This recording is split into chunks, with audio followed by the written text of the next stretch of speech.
kenapa umat Islam itu agama yang paling berseberangan dengan komunisme itu sebetulnya apa penjelasannya? Ya kalau kita lihat sejarah memang yang paling kuat secara teologis gitu ya, Ya. itu umat Islam. Begini, komunis itu lahir dari pengalaman Eropa dan pengalaman proses pengalaman Eropa ya, dan terutama proses industrialisasi sekularisasi di Eropa. Karena itu Karl Marx pernah mengatakan agama itu candu. Yang dia arahkan itu sebenarnya ke agama Katolik terutama. Ya. Agama Katolik dan Kristen. Jadi candu. Nah itu bukan pengalaman umat Islam.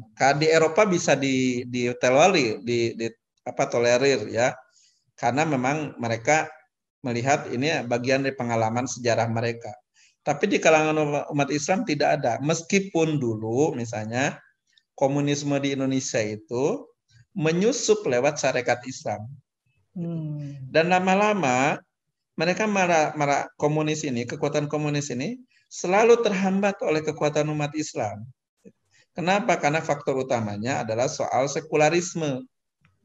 Komunis itu adalah penganut ajaran sekularisme yang paling ekstrim.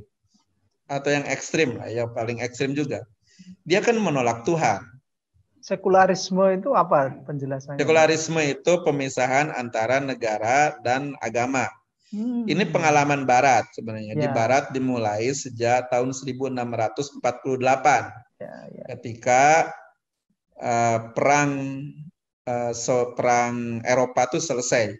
Nah, pada saat itu ada kesepakatan, sudahlah urusan agama diserahkan kepada gereja, urusan negara serahkan kepada raja. Maka berkembanglah sekularisme.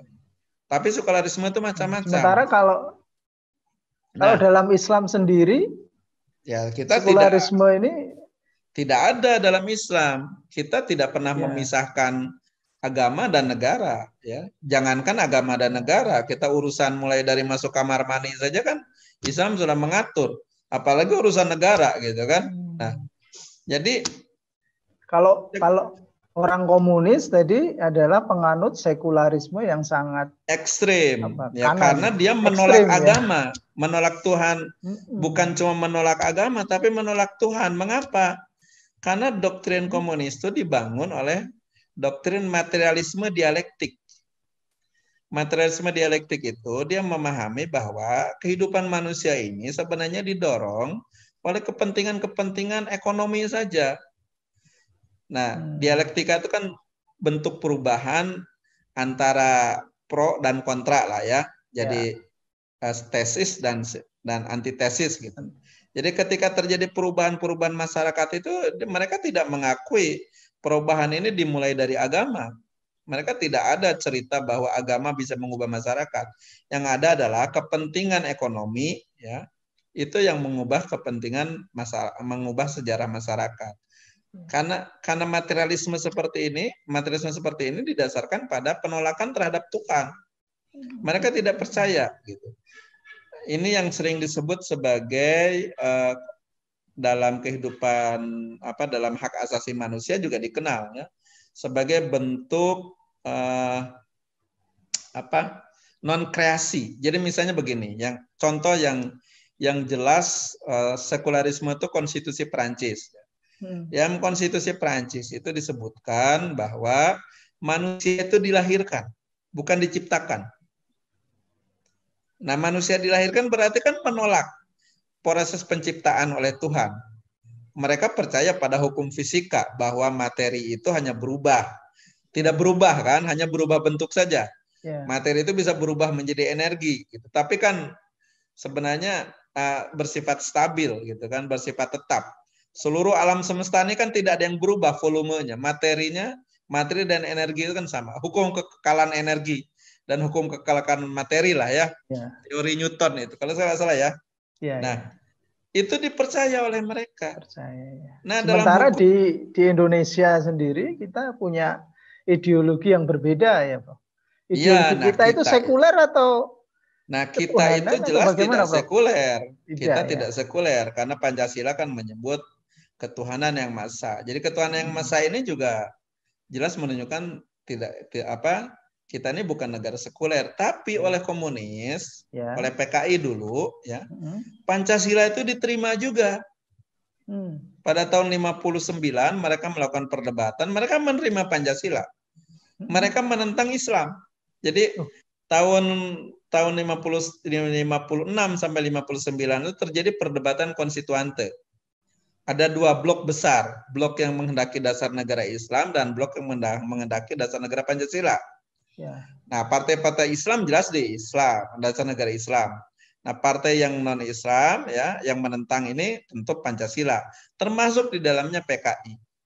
Tapi PKI mengatakan begini, ketuhanan yang Maha Esa itu yang adalah memberikan kebebasan untuk beragama atau tidak beragama. Gitu. Yang penting akur, toleran gitu. Negara tidak boleh turut campur. Nah, itu kan sekuler. Sekuler, ya. Nah, ujung-ujungnya tentu saja kalau mereka sudah berkuasa, mereka akan menghabisi, ya, membunuh gitu orang-orang yang beragama. Kenapa? Karena mereka tidak percaya pada Tuhan, pada penciptaan itu. Mereka percaya pada hukum kekekalan energi, pada evolusi itu, semata-mata evolusi. Dan kalau Tuhan tidak ada evolusinya, ya. Jadi ini yang membuat dari segi filsafat, ya, dasar filsafat komunis dan Islam tuh jauh berbeda gitu. Mereka tidak mungkin bisa bersatu dengan Islam. Kalaupun mereka bersatu dengan Islam, mereka memanfaatkan umat Islam untuk kepentingan mereka, dan itulah yang dulu terjadi pada tahun 20-an ketika komunis memperalat syarikat Islam. Bukan berarti mereka meyakini Islam, mereka hanya melihat Islam itu punya umat yang banyak. Nah, umat yang banyaknya bisa dimanfaatkan, digerakkan untuk melakukan revolusi. Kalau sudah selesai revolusi, ya dipateni juga, dibunuh juga gitu oleh mereka, dihabisi juga. Nah, itulah gitu ya, Prof, yang dikenal dalam teori komunis sebagai tujuan menghalalkan segala cara, ya. The end justify the means.